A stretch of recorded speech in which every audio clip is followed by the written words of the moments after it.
So, without further ado, let's introduce our guest of the day. He's none other than the host of the Krueger Show over on YouTube, also host of Niners Nightly on KNBR, the great Larry Krueger. Larry, what's going on, man? What's up?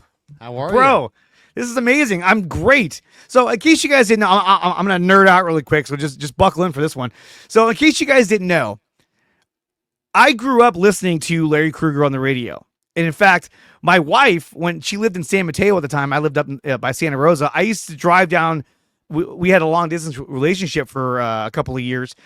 On my ride home from her house, I would listen to Sports Phone 680 with Larry Krueger. Best show I've ever listened to in my life. And to be honest, Larry was one of my inspirations for even starting a podcast in general.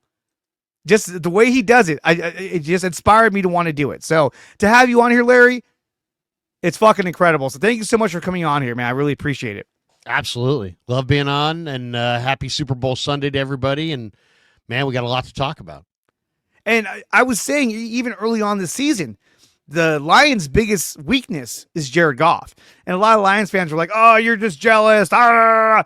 And look what happened. He shit the bed. I was like, oh, my God, this guy. And, of course, I mentioned Sam Darnold. He turned back into a pumpkin. He turned back into the Sam that we all knew. And hey, you know what? He had a good year, but it is what it is, right? I mean, I didn't see Sam Darnold. It makes you appreciate the way Brock played in the second half against Green Bay and Detroit, and the way that he played in Super Bowl 58. There's a ton of pressure in these moments, and not everybody can respond to the pressure.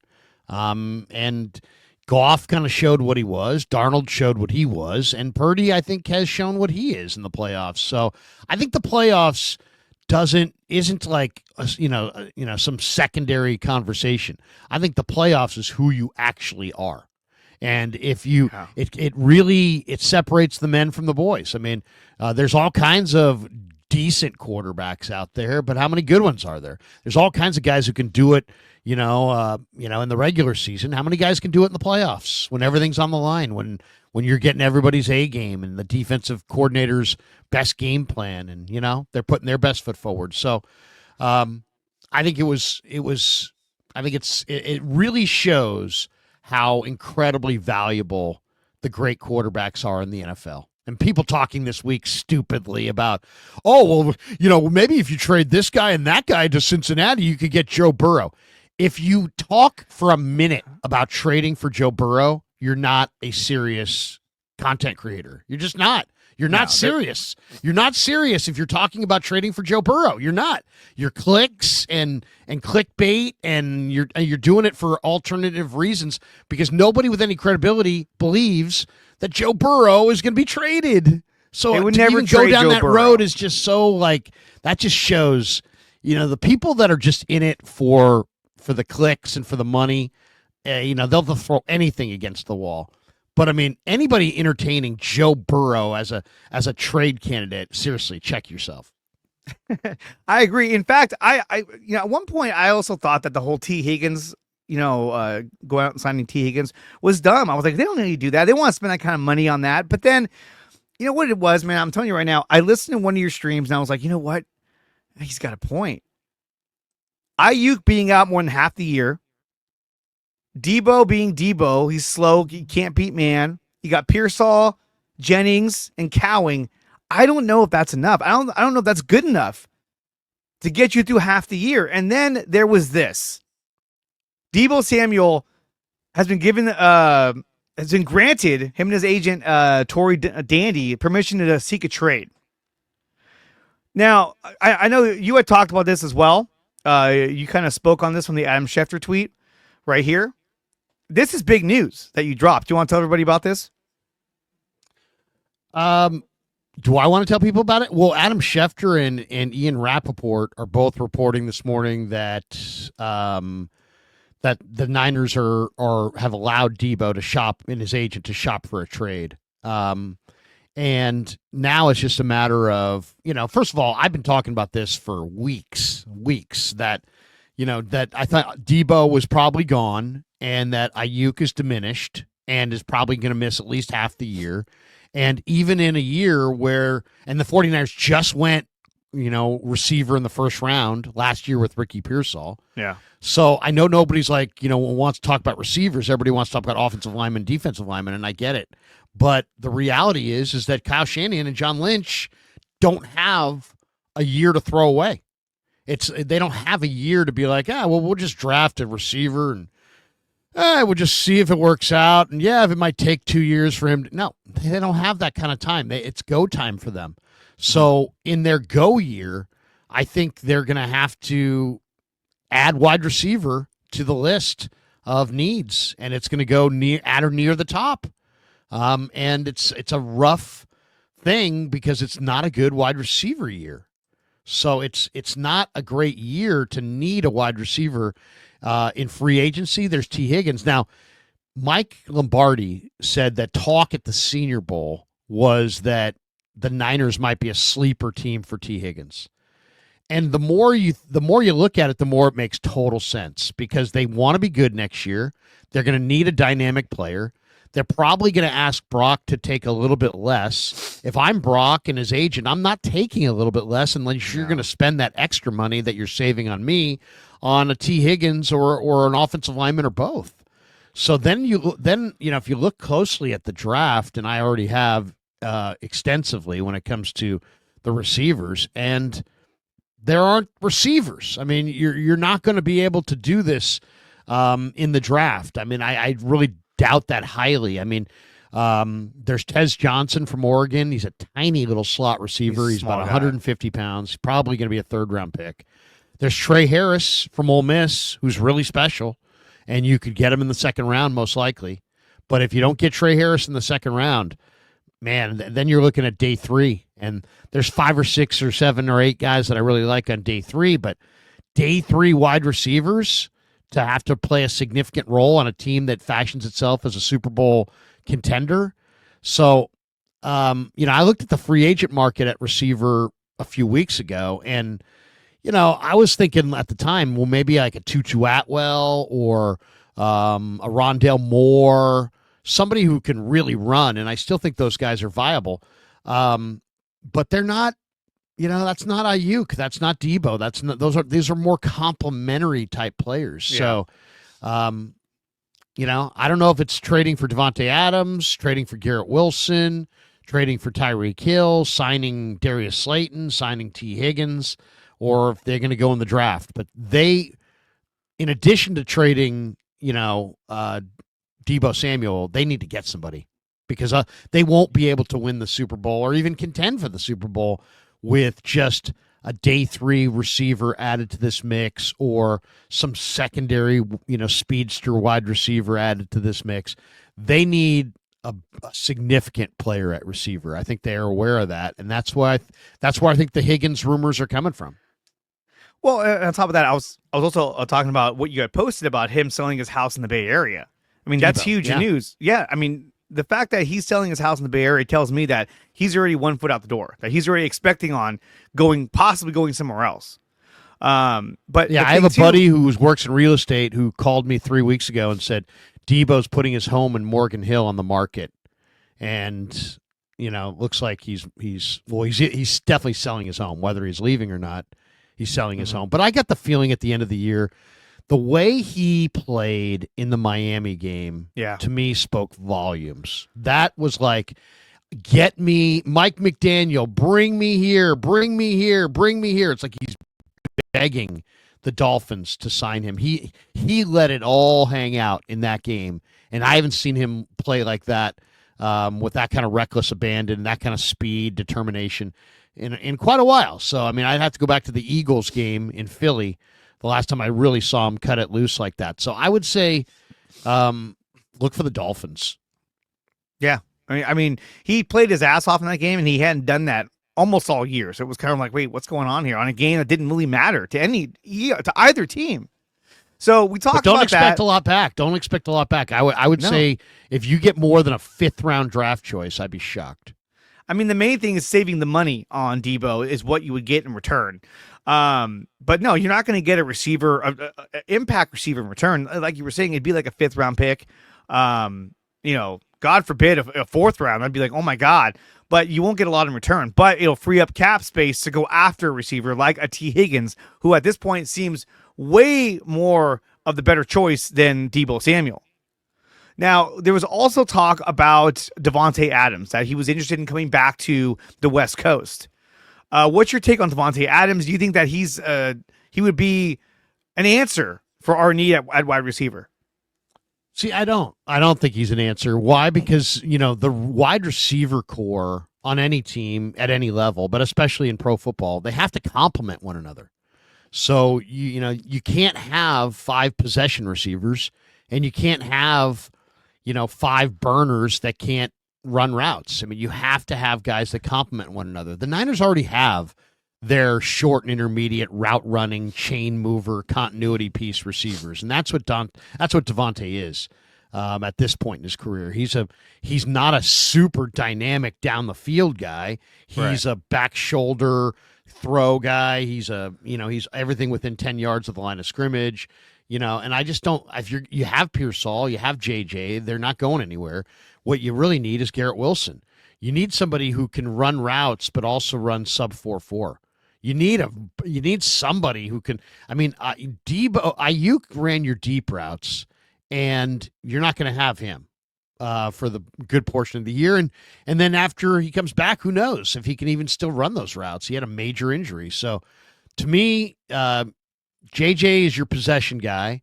Cowing could be a little bit of a speedster, but I don't know. I don't even think I would really factor him in. I just, because he has strength deficiencies and he needs to get a lot stronger. But they need somebody who can run. They don't just need a receiver. They need a dynamic receiver that can run sub 4.4 or 4.4 flat. They got to have somebody who can really move. So I don't think Devontae makes sense. Yeah, I mean, he, like you said, he is more of a short, a 10-yard kind of receiver. He's older. He's older.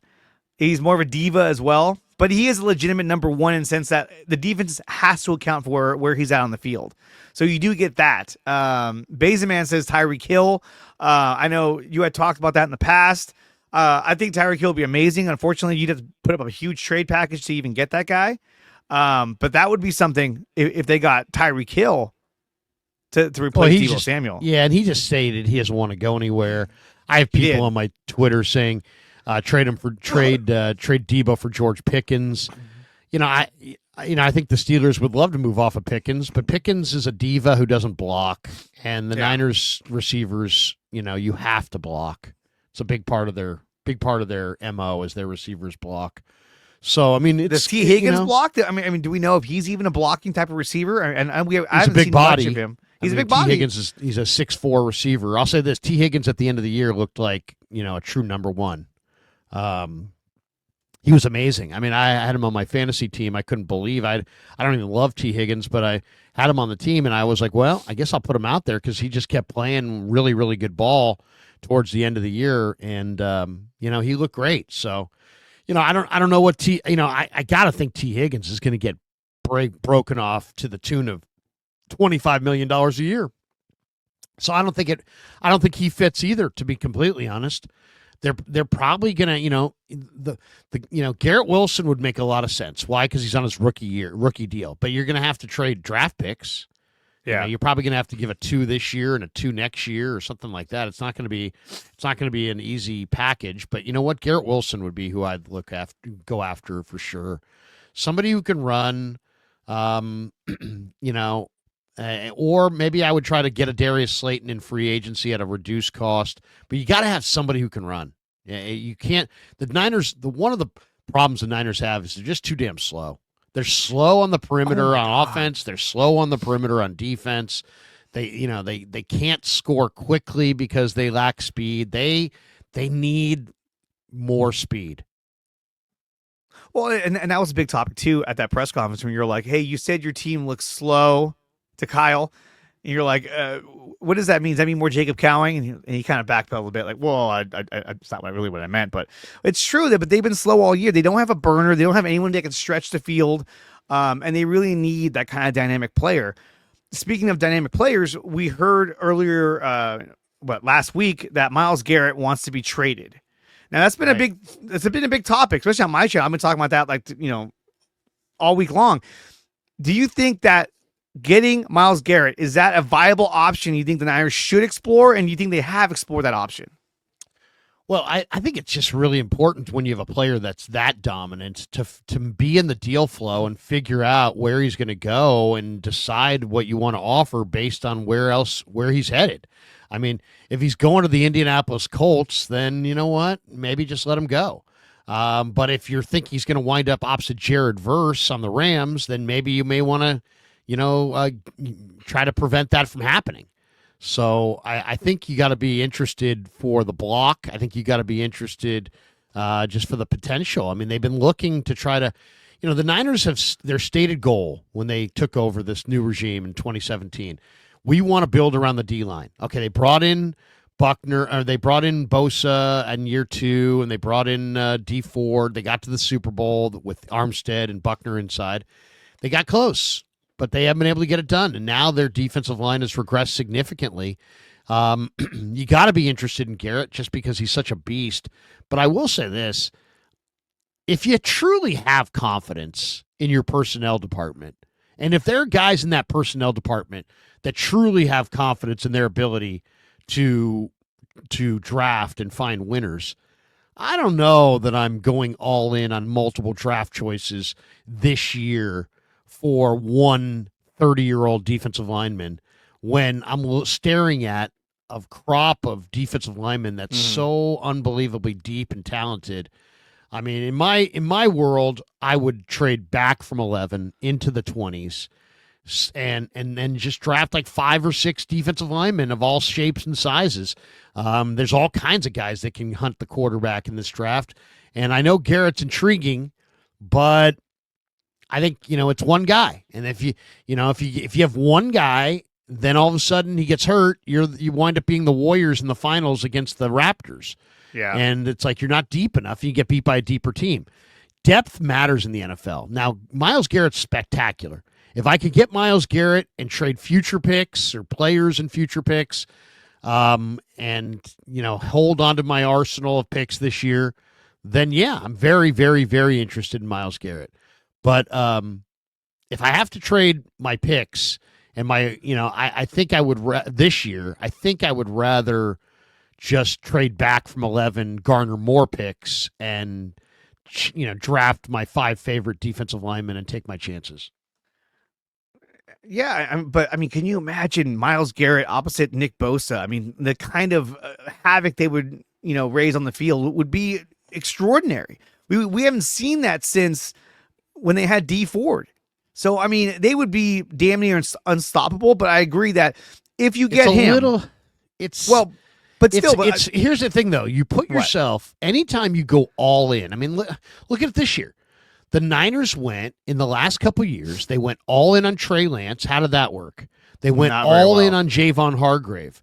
Hargrave played 3 games this year. When you go all in on a player and he plays 3 games, you're cooked.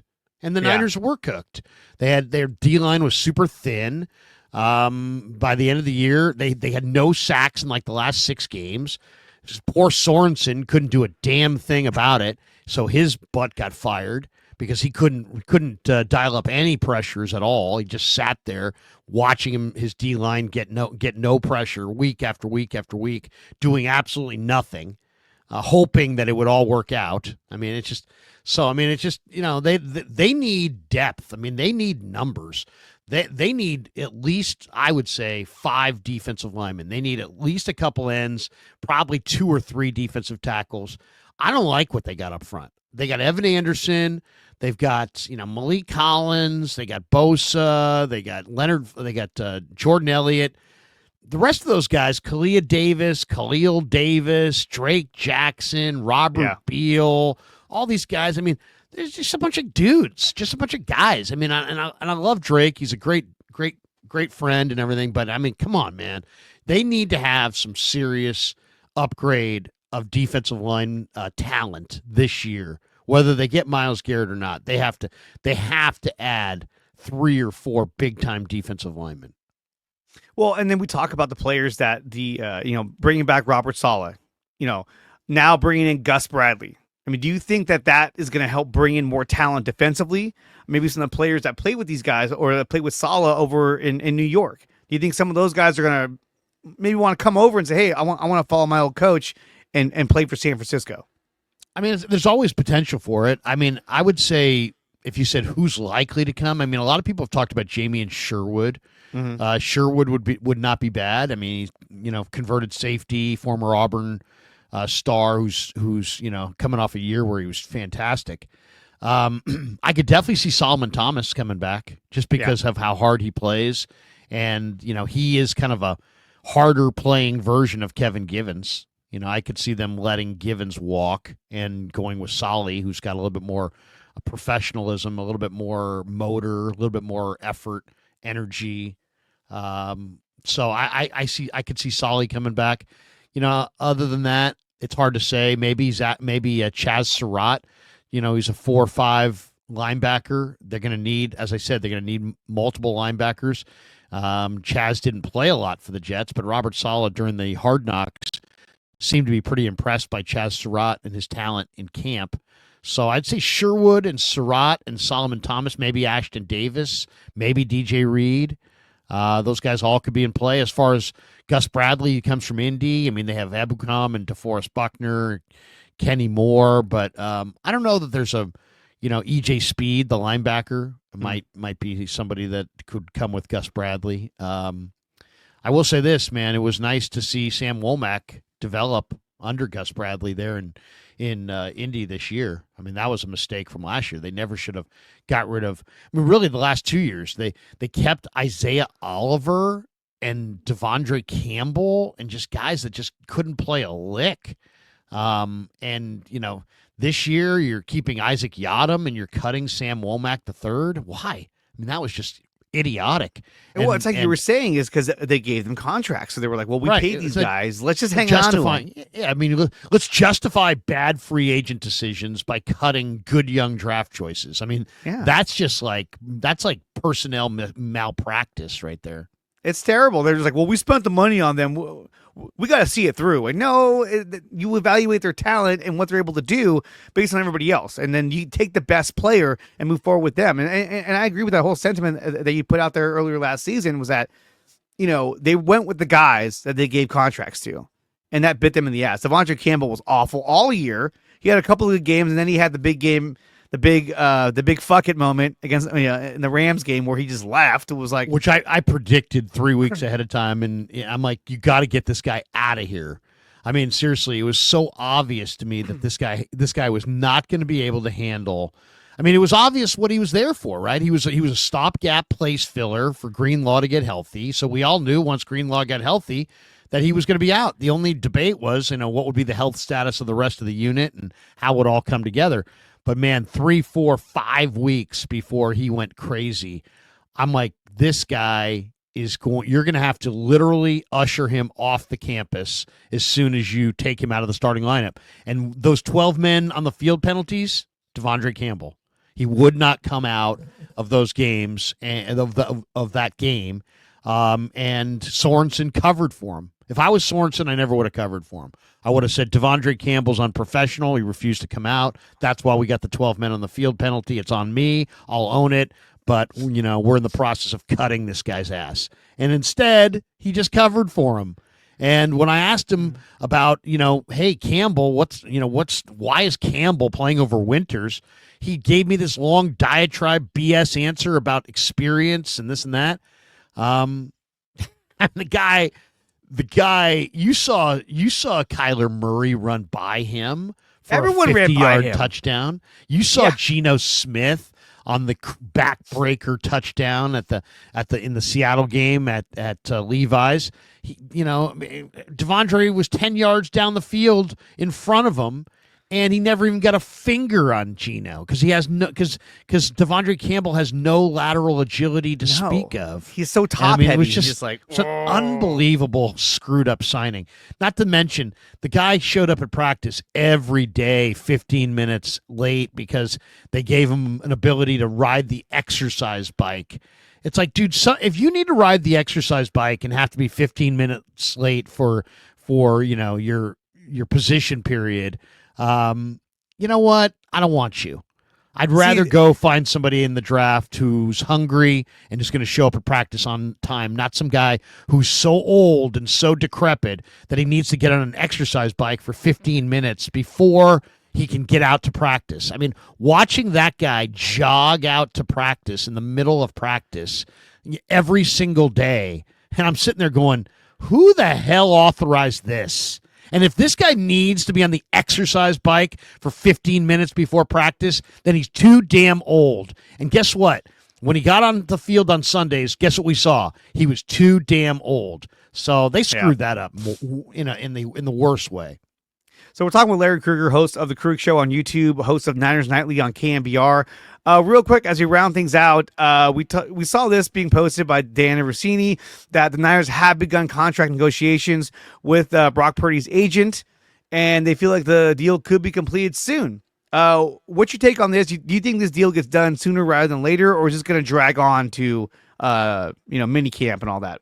Dude, I've been talking about this for weeks now, and I felt like I'm trying to convince almost everybody that I've streamed with about this, and nobody seemed to see it the same way. Now, my whole point is that what is the deadline for Brock Purdy's contract? Okay, some people are like, well, you got to get it done before the season starts. Well, no shit. Thanks for that. Other people are saying, hey, you got to get it done by training camp. But come on, this is a quarterback. This is your starting quarterback. He's got to be there the whole way through. Your starting quarterback can't roll out there in training camp. He's got to be there when you install everything in mini camp. So then I started thinking about it, and I'm like, you know what? They badly need a receiver, and there aren't any receivers in the draft.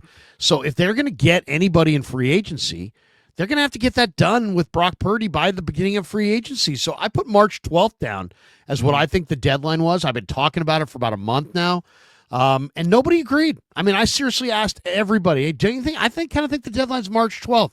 Other people are like, well, no, it's probably more like May. It's probably more like the mini camp after the draft and this and that. And I'm like, well, dude, how are you going to go sign a significant receiver that you desperately need? Yeah. If you don't even know what you're going to pay your quarterback? So I would say March 1st is probably the unofficial deadline. Get it done with about a week to go before free agency when the agents really start to hammer down on these agreements, and then hit free agency running, sign your T. Higgins or your Drew Dahlman or whatever. I really think that the best way to handle free agency is the way the Packers did this last year. The Packers usually don't sign a lot of free agents. But this year they signed two. Xavier McKinney, who wound up being absolutely amazing for them, and Josh Jacobs, who was equally amazing. And I think the 49ers ought to copy that approach, which is build through the draft, get your guys in the draft or as undrafted free agents. But go get one or two pieces in free agency. And if it was me, my one or two pieces would be T. Higgins on offense and maybe a Drew Dahlman, but maybe a fast linebacker, maybe a Sherwood, maybe a Willie Gay, maybe even a free safety if because I don't love the free safety class. Maybe a corner, maybe a DJ Reed, but I think I would go after like two. If I could get T. Higgins and DJ Reed, let's just say on the perimeter. Two free agents and then do the rest in the draft. Yeah. No, but that means get Purdy's deal done by definitely by March 12th, but that makes sense. It done by March 1st, which would be that makes that sense. Would be in line with what her report was today, which is that they think the deal's going to get done soon. It's February the 9th. That soon, I'd say, is a month, and that is perfectly in line with exactly what I've been saying, which is get it done before free agency so that if you want T. Higgins, you can go sign him. Because how do you sign T. Higgins if you don't have a starting quarterback under contract? Yeah. Why is a receiver going to roll the dice on his career? He may be catching passes from Tanner Mordecai for all he knows. It's like he's not going to sign, and you're not going to be able to get that receiver unless you have the money and unless you know who your quarterback is. So to me, both of those things point to Brock's contract gets done before free agency. I agree. I think it sounds good. Larry, I want to thank you for coming on here and talking Niners, talking Super Bowl. We got about a minute left. Final score prediction. What do you think it is for the Super Bowl? Ooh, I'm going to say I think it's going to be 27-24 Kansas City. All right. I say 24-20. I say 24-20. It'll be a 4-point lead, and they got to try to get a touchdown at the end of the game, and they can't do it. Chiefs win, and evil continues to prevail in the world. Larry, what do you got cooking for the rest of the week? Are you streaming later today or on Monday? Yeah, so before the Super Bowl, I'll do a little stream with John Lund. I'm going to pop over on his channel, trying to help people out on Super Bowl Sunday. I personally will not be streaming, other than I just stream this to my channel here as well. But I will be streaming in the post game. In the post game, that's my jam. Catch me in the post game. We're going to have a monster post game. We're giving away a Ricky Pearsall autographed 14 jersey in the post game. It'll be myself, my son, Dan Coach Emilio, Ryan Smith, Frank Red, maybe Cyrus Satsa. Some of my crew will be in the house. We'll talk a lot of Purdy. We'll talk a lot of Debo. We'll talk T. Higgins. We'll talk about the Super Bowl. We'll give away the Pearsall jersey. So yeah, catch the Krueger show. As soon as the Super Bowl is over, I will walk out of I'm cooking for the fam today. I'm doing homemade nachos with pulled pork on top. Nice. And then we're going chicken wings, little buffalo wings. So it's going to be a bit busy day here at the Krueger house. Is Kev in the creek, or is he? Kev's here. He's in the house, so he'll be on in the post game, and I'm fired up for that too. So all really righty. Appreciate him. Thank you so much, Larry. And guys, stay tuned. We have one more show coming up, or the next show coming up is with Big Mike over right here on IE Sports Radio at 10 a.m. He started already, so we're going to get out of here. Enjoy Super Bowl 59, and we'll see you guys next time. Peace! Thank you for watching this video. If you want more of this content, then check out some of these recommended videos right here on your screen. Make sure you like, share, and subscribe to the channel. And if you want to support the channel, you can do so by going to my website, which is nicotina.net, and there are memberships available under DreArea Sports.